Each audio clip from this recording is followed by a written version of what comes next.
सुंदरकांड मंडल बागेश्वर धाम सनातन पद यात्रा के गगन भेदी नारों से गूंजा पलवल। रविवार सुबह 10 बजे मिली जानकारी के अनुसार बागेश्वर धाम महाराज धीरेन्द्र शास्त्री पलवल पहुंचे। उन्होंने दिल्ली से वृंदावन धाम की पद यात्रा निकाली है, जिसे सनातन धर्म पद यात्रा का नाम दिया गया है। बागेश्वर धाम शास्त्री महाराज धीरेन्द्र शास्त्री ने क्या कहा, आप भी सुने। अंजनानंदनम वीरम जानकी शोकनाशनम कपीशमक्षहंतारम वंदे लंका भयंकरम। हनुमान जी महाराज की जय, बागेश्वर धाम की जय, साधु संतों के कमंडलों की जय, बागेश्वर धाम के सुंदरकांड मंडल की जय। हमको बताते हुए बहुत प्रसन्नता है, आज पलवल में सुंदरकांड मंडल का सम्मेलन किया गया, जिसमें बागेश्वर धाम समिति के सदस्य, यात्रा के प्रभारी सभी लोग पहुंचे हुए हैं। कालांतर में 7 नवंबर से 16 नवंबर तक जो दिल्ली से वृंदावन तक की पदयात्रा है, हरियाणा होते हुए यूपी और दिल्ली 3 प्रदेशों से यह 150 किलोमीटर की 10 दिवसीय यात्रा निकलनी है। भारत को हिंदू राष्ट्र बनाने के लिए यह यात्रा है, साधु संत को एकत्रित करने के लिए यह पदयात्रा है, देश को बचाने के लिए यह यात्रा है, देश में वैचारिक क्रांति फैलाने के लिए यह यात्रा है। हम लोगों को हिंदू राष्ट्र कागज पे नहीं, लोगों के दिलों पे चाहिए, लोगों के विचारों में चाहिए। विचारों में हिंदू राष्ट्र होगा तो कागज पर तो कभी भी हो जाएगा, लेकिन उसके लिए गांव गांव, गली गली, नुक्कड़ नुक्कड़ में सनातनीय संस्कृति के संवाहक खड़े होने पड़ेंगे। सनातन संस्कृति के प्रचारक, विचारक और सहायक और सनातन संस्कृति को बचाने के लिए रक्षक खड़े करना बहुत जरूरी है, ताकि जो सनातन के लिए भक्षक बने हैं उनका पुरजोर तरीके से विरोध किया जा सके।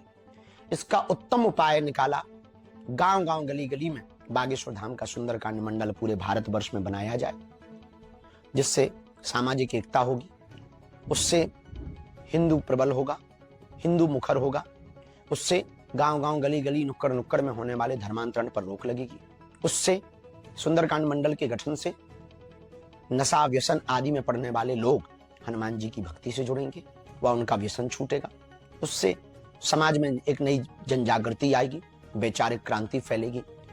सुंदरकांड मंडल के गठन से जीर्ण शीर्ण पड़े मंदिरों का जीर्णोद्धार होगा। हर 3 महीने में बागेश्वर धाम पर बैठक होगी, हम उनसे मिल भी पाएंगे और उनको बागेश्वर हनुमान जी का आशीर्वाद भी दे पाएंगे। उससे पूरे देश में एक फौज तैयार होगी, एक सेना तैयार होगी, जो शस्त्र और शास्त्र की चर्चा करेगी, जो धर्म की रक्षा की चर्चा करेगी, अधर्म के खिलाफ बोलने की ताकत रखेगी। गांव गांव, गली गली में सुंदरकांड मंडल बनेंगे। एक पूरे गांव में, पूरे देश में नया माहौल होगा, जो सनातन का माहौल होगा।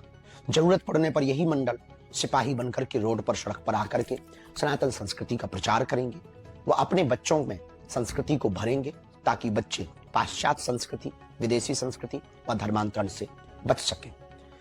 इसलिए सुंदरकांड मंडलों का गठन बहुत जरूरी है और इसको जीवन भर चलाना भी बहुत आवश्यक है। प्रण लेकर के पलवल वाले आज के सुंदरकांड मंडल में संकल्प लेकर के सुंदरकांड मंडल का गठन कर रहे हैं। हम बहुत प्रसन्न हैं। इस आयोजन में अमन भारद्वाज जी, सुरेश भारद्वाज जी, गौरव गौतम जी, चांदीराम गुप्ता जी, चरण सिंह जी तेवलिया, हरिंद्र पाल एवं सुंदरकांड मंडल केंद्रीय समिति के सभी सदस्य, श्री राजेंद्र तिवारी जी, टीकमगढ़ वाले, पदयात्रा के प्रभारी श्री धीरेन्द्र गौर जी, आप सब वहां पहुंच करके गठन कर रहे हैं। आप सब हमारे संदेशा को लेकर के पलवल गए हैं। हमारे वीडियो के माध्यम से आमंत्रण को स्वीकार करें, देश को बचाने के लिए एक कदम आगे आए। आओ हम गांव गांव में सुंदरकांड मंडल का गठन करें। आओ 7 नवंबर से 16 नवंबर तक पदयात्रा में सम्मिलित होकर के देश को हिंदू राष्ट्र बनाने में थोड़ी सी गिलहरी की भूमिका निभाएं। जय श्री राम।